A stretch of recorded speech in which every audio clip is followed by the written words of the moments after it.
Understand this. The developments between Washington, Caracas, and Beijing in the last 3 weeks have positioned China to dictate America's access to refined silver. This reality threatens to halt U.S. defense manufacturing by spring, with immediate consequences for strategic capabilities and capital allocations. Trigger event: U.S. strikes ignite. Venezuelan retaliation. On December 12th, U.S. precision strikes against Venezuelan logistics and surveillance installations initiated a response that was economic rather than military.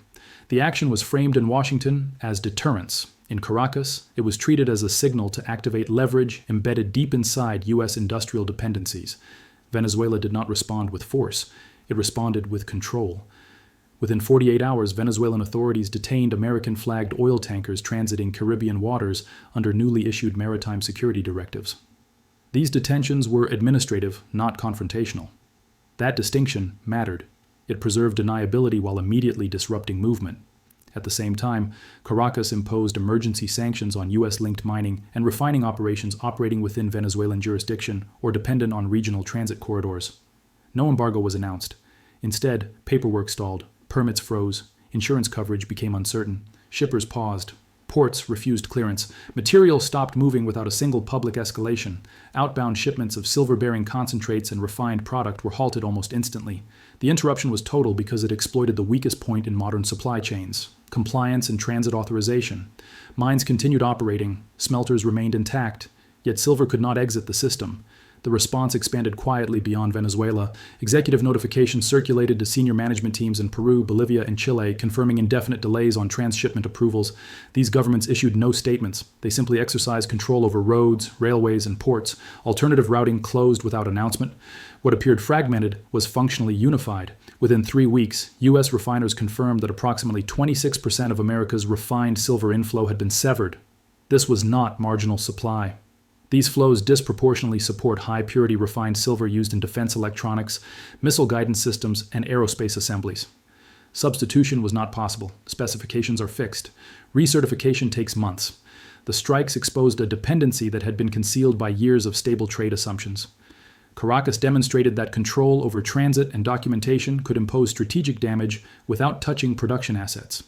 The result was immediate pressure on U.S. industrial continuity.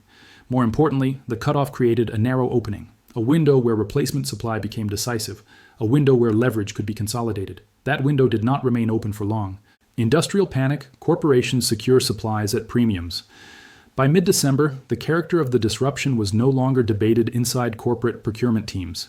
The interruption was not modeled as temporary. It was treated as permanent until proven otherwise. Forecasting assumptions that relied on rerouting or diplomatic normalization were removed entirely. This shift triggered a coordinated but unspoken response across major manufacturers.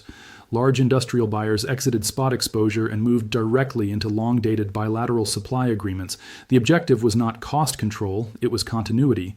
Physical access became the only metric that mattered. Forecasting teams revised output scenarios to reflect silver scarcity rather than price volatility. Production halts replaced margin compression as the dominant risk. That recalibration justified paying premiums that would have been rejected weeks earlier. Prices were accepted at levels not seen since the 2011 silver spike, despite far thinner inventories today. Within days, multi-year contracts were executed quietly. 3-year agreements locked in refined silver regardless of benchmark pricing. 18-month forward coverage was secured to protect aerospace and defense schedules. Long-dated commitments extended through 2027 to stabilize electric vehicle and energy storage manufacturing. These contracts cleared at substantial premiums to futures markets, with delivery guarantees prioritized over pricing terms. The behavior revealed a loss of confidence in transparent markets. Once Tier 1 manufacturers stopped relying on exchanges, liquidity fractured. Available supply pools shrank rapidly. Smaller buyers were priced out or forced into residual markets, with worsening terms and unreliable delivery. The cost impact spread unevenly. Large firms absorbed premiums as strategic insurance. Smaller suppliers faced margin erosion or production delays. Competitive balance shifted toward those with balance sheets strong enough to prepay scarcity. In defense manufacturing, the implications were more severe. Silver specifications are non-negotiable. Substitution is prohibited by certification requirements. Without assured supply, production lines idle regardless of demand. This phase did not resemble panic on screens. There was no price spike signaling distress. Instead, there was silent withdrawal. Contracts moved off exchange. Inventory was locked away. Market transparency eroded without public acknowledgement. These actions rested on a single assumption: that replacement supply would remain accessible at scale. That assumption would soon be invalidated. China's activation, export controls seize global leverage. On January 1, 2026, China activated refined silver export licensing with precise timing and narrow scope. The policy was framed as administrative oversight. In practice, it restructured global access to a critical material at the exact moment alternatives were disappearing. China controls between 60 and 70% of global refined silver capacity. This dominance does not originate at the mine. It resides downstream in refining, upgrading, and chemical processing. The licensing regime targeted high-purity refined output used in advanced manufacturing and defense systems. Volume was not banned. Permission was centralized. The timing mattered. Venezuela's cutoff had already removed a quarter of U.S. inflows. Industrial buyers assumed Asian refiners would fill the gap. The licensing system closed that assumption. Replacement supply now required approval rather than payment. Within days, the effect became visible. Shipments of refined silver moving from South America toward U.S. refineries fell sharply. Cargoes already contracted were delayed pending license clarification. New agreements stalled as banks, insurers, and shippers waited for regulatory certainty that did not arrive. The design of the policy avoided escalation. There was no embargo. No quotas were published. Instead, approvals became discretionary. Licenses could be delayed, reduced, or conditioned without formal rejection. This preserved diplomatic cover while retaining full control. The leverage extended directly into U.S. strategic manufacturing. Refined silver is embedded in fighter jet avionics, missile guidance systems, satellite components, and advanced solar technologies. Inventory buffers were already thin. Substitution was not viable. Certification standards lock specifications in place. By choosing licensing rather than prohibition, China converted administrative authority into strategic influence. Each approval became a signal. Each delay imposed cost. Each partial shipment disrupted planning cycles across aerospace, defense, and energy manufacturing. This was not a market response. It was a systems response. Control was applied at the choke point where material transitions from commodity to capability. The Venezuelan action exposed dependency. China's activation consolidated it. What had been a supply problem became a governance problem. From that point forward, access to refined silver was no longer determined by price alone. It was determined by permission. Market fracture, paper prices detach from physical reality. As physical supply tightened, the pricing mechanism fractured. Futures markets continued to signal stability. Physical markets began pricing scarcity. The divergence was not subtle, and it was not temporary. Throughout the period, COMEX silver traded in a controlled band between $71 and $80 per ounce. At the same time, physical silver in Shanghai changed hands at prices ranging from $77 to $91. The resulting spread, reaching as high as $20 per ounce, reflected two different systems operating under incompatible assumptions. This divergence had been developing since mid-2025. The Venezuela disruption and China's licensing regime accelerated it. COMEX pricing remained anchored to leveraged paper contracts, most of which never required delivery. Shanghai pricing reflected actual metal availability, with contracts backed more tightly by inventory and subject to physical settlement expectations. Arbitrage normally closes such gaps. In this case, it failed. Traders could not reliably source physical metal to move between markets. Transport constraints, licensing requirements, and inventory scarcity eliminated the mechanism that normally enforces price convergence. What remained was separation. Analysis from market consultants confirmed the absence of temporary drivers. Seasonal demand, logistics delays, and refinery outages did not explain the premium. The spread reflected a repricing of physical reality. Shanghai priced silver as an industrial necessity. COMEX priced silver as a financial exposure. For industrial users, the consequences were immediate. Futures contracts no longer guaranteed access to metal. Hedges settled in cash, while refineries faced delivery delays or outright refusal. The pricing signal that manufacturers relied on no longer corresponded to supply. This breakdown created an illusion of affordability inside Western markets. Procurement teams referencing COMEX benchmarks believed costs were contained. That belief collapsed at the point of delivery, where premiums, rationing, or non-delivery emerged. The fracture undermined trust in the exchange-based pricing model. Market participants began to treat COMEX prices as indicative rather than actionable. Physical buyers shifted attention toward markets where price reflected possession. As liquidity migrated, price leadership followed. The center of gravity moved away from paper-dominated exchanges toward systems that enforce physical discipline. This was not a speculative transition, it was a functional one. The crisis revealed that silver's true price is no longer discovered where contracts are written. It is discovered where metal changes hands. The wider the gap grows, the clearer the message becomes. Paper stability and physical scarcity can coexist only briefly. The system now reflects that tension openly. Systemic fragility, fractional reserves exhaust inventories. Beneath the visible disruption sits a structural weakness that predates the current crisis. The refined silver market in the United States is built on extreme fractionalization. The system assumes confidence. It fails under demand for delivery. COMEX operates with an estimated paper-to-physical ratio approaching 300 to 1. For years, this imbalance was tolerated because most contracts never resulted in physical settlement. Silver functioned as a financial instrument, not a deliverable material. That assumption no longer holds. Registered silver inventories have declined steadily since 2020. Roughly 70% of deliverable stock has been drawn down. What remains is approximately 60 million ounces. At current industrial consumption rates, that represents no more than 30 to 45 days of supply. This is not a theoretical constraint. It is a measurable one.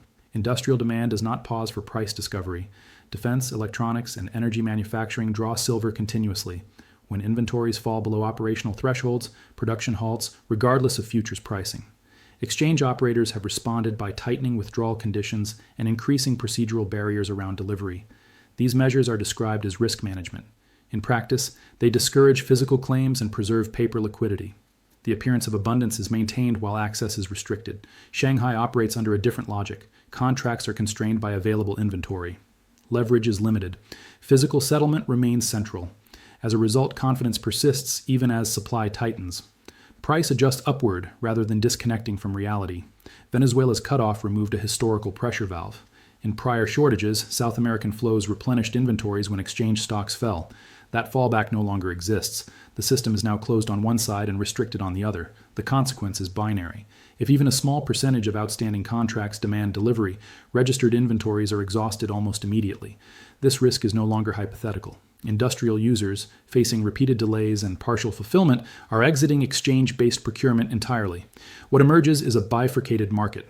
Paper silver continues to trade with volume and liquidity. Physical silver trades in constrained channels at rising premiums. The two are no longer interchangeable. Such systems do not resolve gradually. They persist until stress forces a reset. Either delivery obligations are honored and inventories drain, or access is rationed and confidence erodes further. Both outcomes favor those who control physical release. The current shortage did not create this fragility. It exposed it. Years of financialization detached pricing from inventory. The present crisis simply removed the margin for error. With Venezuelan supplies severed and alternative inflows subject to external control, the buffer is gone. The system now operates at the edge of exhaustion. In that condition, authority shifts away from exchanges and toward whoever controls the remaining metal. Fractional reserves function only in calm conditions. Those conditions no longer exist. Control consolidation. Licensing excludes independent suppliers. China's export licensing framework did more than restrict volume. It restructured who could participate in the global refined silver market. Control was consolidated upstream, and access was narrowed by design. The licensing system imposed minimum shipment thresholds near 80 tons. This requirement alone excluded most independent refiners, traders, and secondary processors. Smaller operators, even those with available metal, could not meet scale requirements or compliance conditions. Participation became limited to a small group of approved entities. Only 44 state-linked firms were authorized to export refined silver under the new regime. This was not an accident of capacity, it was a governance choice. By channeling exports through politically aligned entities, Beijing ensured oversight over destination, pricing behavior, and timing. This consolidation shifted silver from a market good into a managed strategic resource. Export flows could be adjusted without public announcement. Volumes could be slowed without rejection. Delivery schedules could be fragmented without explanation. Each mechanism preserved flexibility while maintaining control. Domestic conditions reinforced the policy. Shanghai inventories fell to decade lows as internal demand accelerated across electronics, photovoltaics, and defense manufacturing. Domestic users were prioritized implicitly. Export licensing became a residual function, not a default channel. For U.S. and allied buyers, the change was immediate. Transactions that once cleared on commercial terms now required administrative approval. Timelines lengthened. Pricing became less transparent. Shipments arrived in partial tranches that complicated production planning and inventory management. Independent suppliers, previously a source of flexibility during shortages, were sidelined. Their exclusion removed redundancy from the system. Supply chains that once relied on a broad network of refiners were forced into narrower channels governed by state priorities. This increased dependency compounded existing vulnerability. Once manufacturers adapt their procurement systems to licensed flows, exit options shrink. Contracts, logistics, and compliance frameworks realign around the new structure. Over time, dependency becomes embedded. The result is asymmetric exposure. China retains optionality. Buyers absorb rigidity. Access depends not only on payment, but on alignment with export criteria that are opaque and adjustable. This form of control does not resemble embargoes of the past. It operates quietly. It avoids confrontation. It leverages compliance rather than coercion. Yet its effect is more durable because it reshapes incentives and pathways rather than blocking them outright. By excluding independent suppliers and consolidating export authority, China reduced market elasticity at the precise moment demand became inelastic. Scarcity was not merely intensified, it was organized. In such systems, power does not flow from ownership of resources alone. It flows from the ability to decide who receives them, when, and under what conditions. That authority now sits upstream of global manufacturing. Control has shifted from markets to administrators. Once that transition occurs, price becomes secondary to permission. Crisis indicators, manipulations, and market inversions. As physical constraints tightened, stress signals began surfacing across financial markets. These indicators were not subtle. They mirrored patterns observed during prior commodity breakdowns, where paper systems strained to contain delivery risk. At the start of January, margin requirements on silver contracts were raised. The move echoed tactics deployed during the 2011 silver episode, when exchanges increased costs to suppress participation tied to physical delivery. Higher margins reduce leverage, but more importantly, they discourage actors who intend to stand for metal rather than roll contracts. This adjustment did not address supply, it managed behavior. Financial participants with short-term exposure adapted easily. Industrial users seeking delivery faced higher capital burdens. The imbalance favored paper stability over physical resolution. Simultaneously, forward curves in London inverted. Spot silver began trading above futures by 2 to 4%. Backwardation of this magnitude signals immediate scarcity. It reflects demand for prompt delivery that futures markets cannot satisfy. This condition is rare in precious metals markets and historically short-lived unless supply disruption is severe.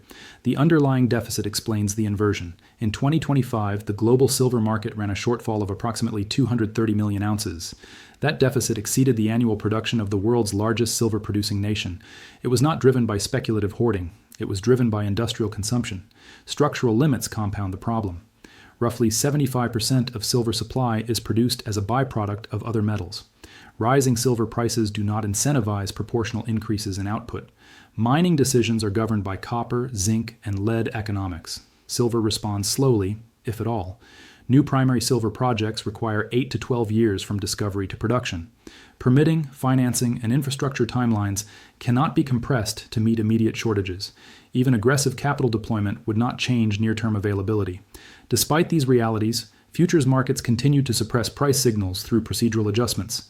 Margin hikes, contract roll incentives, and settlement flexibility preserve the appearance of order. Physical markets told a different story. Each indicator reinforced the same conclusion. Paper mechanisms were being stressed to contain delivery demand. Physical markets were signaling scarcity through premiums and inversion. The divergence was not accidental, it was systemic. Such conditions do not persist indefinitely. Either delivery pressure subsides or suppression mechanisms fail. In this case, demand drivers remain intact. Defense, energy transition, and electronics consumption do not pause because of market structure. The accumulation of these indicators marks a transition phase, not a spike, not a panic, a breakdown in alignment between financial representation and physical reality. When markets reach this stage, outcomes are determined less by sentiment and more by constraint. The system stops responding to price alone and begins responding to access. The indicators now visible are not warnings of what might happen. They are confirmations of what is already underway. Premium escalation. Structural breaks drive physical costs. As confidence in paper settlement eroded, the cost of physical silver began to detach decisively from quoted prices. Premium escalation was not driven by transport delays or temporary shortages. It was driven by a structural break in market trust. Retail premiums rose rapidly, reaching levels as high as $25 over spot. These premiums persisted across regions and channels, indicating a systemic condition rather than localized strain. Physical holders demanded compensation not for logistics, but for relinquishing scarce inventory in an environment where replacement was uncertain. The underlying imbalance was stark. Open interest in silver futures hovered near 600 million ounces. Registered inventory available for delivery stood near 60 million ounces. The ratio exposed a fragile equilibrium that depended entirely on non-delivery behavior. As soon as confidence weakened, that equilibrium failed. This mismatch altered behavior across the supply chain. Industrial users no longer viewed futures contracts as a reliable procurement tool. Instead, they pursued direct sourcing, negotiating bilateral agreements with refiners and distributors willing to allocate physical metal. These transactions cleared at premiums ranging from $15 to $25 per ounce, well above exchange benchmarks. The willingness to pay reflected necessity, not speculation. For manufacturers, silver is not a discretionary input. It is embedded in production processes that cannot be paused without cascading consequences. Paying elevated premiums became a rational response to avoid shutdowns.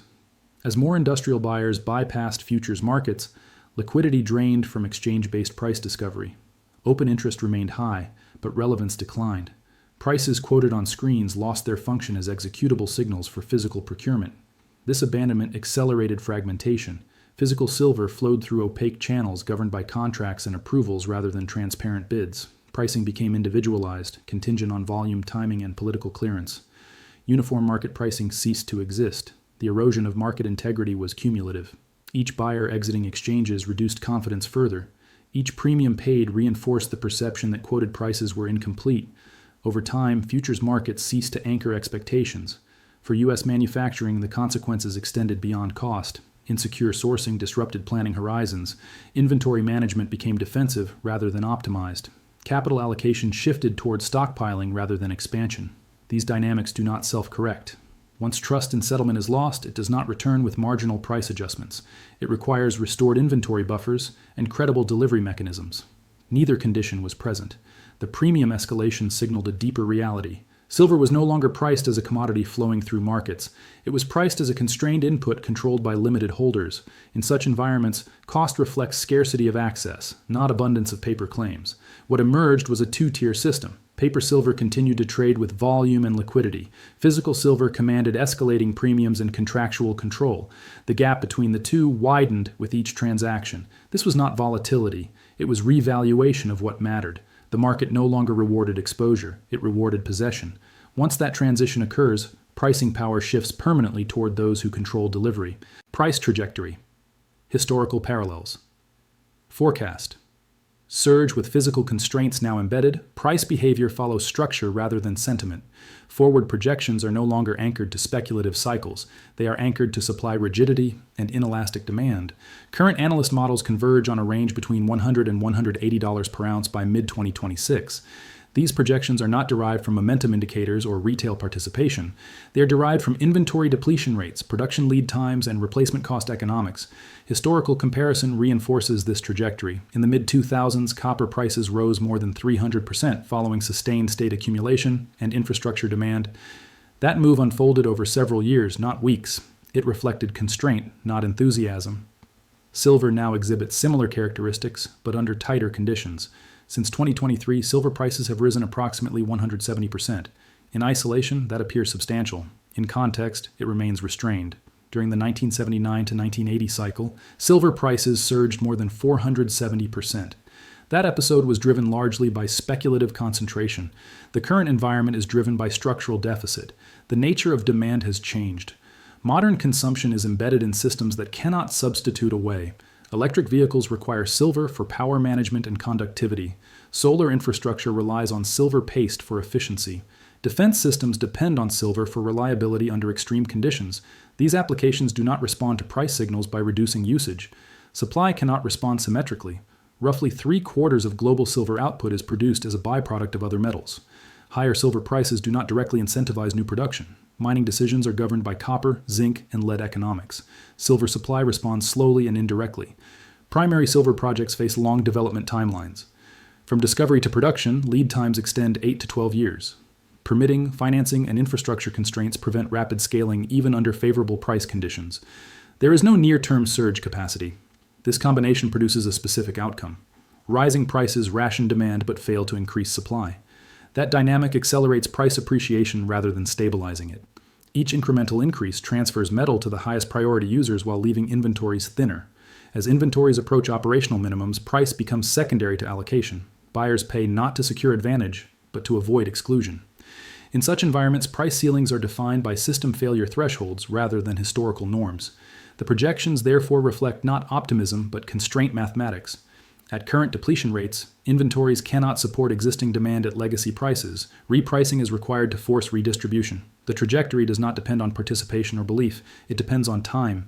Each month without new supply tightens the system further. Each licensed shipment reinforces scarcity elsewhere. Price escalation under these conditions is not a spike, it is a rebase. Once the market clears at higher levels under constrained supply, there is no mechanism for rapid reversal. What history shows is not repetition, but amplification. When structural deficits intersect with non-substitutable demand, price adjusts until access is restricted to those deemed essential. Silver has entered that phase. Imminent timeline, shutdowns, and geopolitical trap. The timeline is now compressed. Inventory data and consumption rates converge on the same conclusion. The window for adjustment has closed. U.S. defense stockpiles of refined silver cover approximately 90 days of operational demand. That buffer extends production into early spring. Commercial inventories are thinner. Most industrial users hold 30 to 45 days of usable supply. Those buffers expire between February and March. As inventories decline, production decisions become binary. Output continues only while metal is available. Price does not alter this calculation. Without silver, assembly lines stop regardless of demand or funding. The first impacts concentrate in sectors with continuous throughput. Solar panel manufacturing slows as silver paste availability tightens. Electric vehicle production faces bottlenecks in power electronics and battery management systems. Medical device manufacturers confront certification risks as component substitutions remain prohibited. Emergency authorities offer no relief. The Defense Production Act can prioritize allocation. It cannot create material that does not exist. Without physical inflows, prioritization simply redistributes scarcity. China's position enables calibrated pressure. With approximately 17,000 tons of refined silver production capacity, Beijing does not need to halt exports. Licensing alone allows selective friction. Shipments can be delayed, segmented, or redirected without formal bans. Each action shapes outcomes while preserving diplomatic ambiguity. This form of influence is durable. It avoids escalation while conditioning supply chains to operate under external approval. Over time, dependency becomes normalized. Procurement adapts. Planning assumptions shift. Strategic autonomy erodes quietly. The origin of this position matters. It was not achieved through confrontation alone. It emerged through sequence. U.S. strikes triggered Venezuelan retaliation. Retaliation exposed supply vulnerability. China activated control precisely as alternatives vanished. What followed was not miscalculation, but system logic. Each actor moved within its incentives. The outcome reflects structure, not intent. The result is a geopolitical trap. The United States retains demand without control. China holds control without overt restriction. Venezuela demonstrated how transit authority can impose leverage without owning production. Together, these actions reshape the operating environment. As spring approaches, decisions narrow. Either supply resumes under license terms or production contracts. There is no third path. New mines cannot be built. Inventories cannot be replenished domestically. Substitutes do not exist at required performance thresholds. This moment does not announce itself with crisis headlines. It manifests through missed deliveries, delayed certifications, and quiet production slowdowns. By the time disruption becomes visible, leverage has already been exercised. The system now rewards those who anticipated constraint and secured access early. Others absorb the adjustment through cost, delay, or shutdown. This is not a forecast. It is a timeline derived from inventory mathematics and policy structure. When buffers expire, outcomes follow. Thank you for listening. Based on everything you heard, which side do you think is gaining more ground right now? Share your view in the comments and explain why.